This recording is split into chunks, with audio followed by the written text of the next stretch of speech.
We're on one of the hardest hit blocks right now of Long Beach, one of the hardest hit blocks in all of Long Island.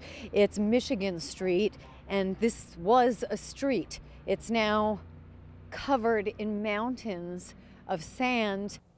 The memories are still crystal clear. It was like nothing I had ever seen in my life. We knew it was a bad storm. Communications were completely shut down, so we weren't able to know where are the worst spots to go to. And so it took us a good day to find the west end of Long Beach and realize how incredibly devastated it was. It's like an episode of Twilight Zone. We were watching the water and watching the water, and all of a sudden it sounded like an explosion, and the dunes in the end of the block came shooting down the street like a freight train. It was just amazing to see how much sand there really is, and how much of the dune is on now our property. It was almost like another planet. It was otherworldly. It looked like Mars. It wasn't the Long Beach that I recognized. What had happened, what we quickly learned, was that this narrow barrier island was slammed on both sides, water on both sides, and the water came together from the ocean and the bay. Dunes that had been built to protect this small barrier island were completely blown out. 90% of Long Islanders lost power and were out for more than 2 weeks. People couldn't have heat. People were in the dark and the cold.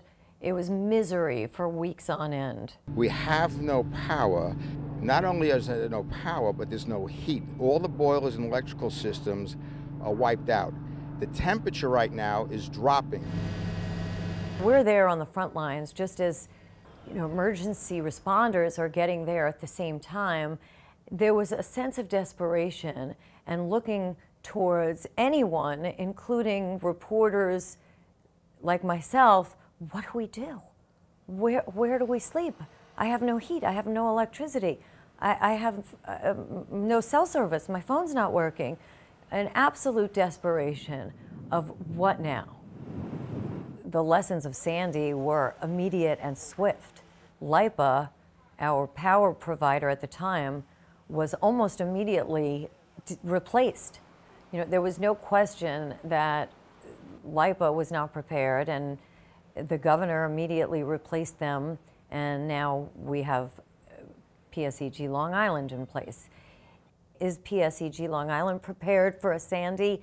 They've spent a decade now hardening poles, trimming trees, much to the chagrin of neighbors that don't like to see trees trimmed and huge metal poles go up. But from a power perspective, Long Island learned its lessons immediately. 10 years later, I was just back on Michigan Street the other day, and it's incredible what you see. I mean, so it's truly back better. The restaurants are back, the resilience is back, the boardwalk is a beautiful 2-mile hardwood resilient structure that wouldn't be destroyed like a toy. That the old boardwalk was destroyed.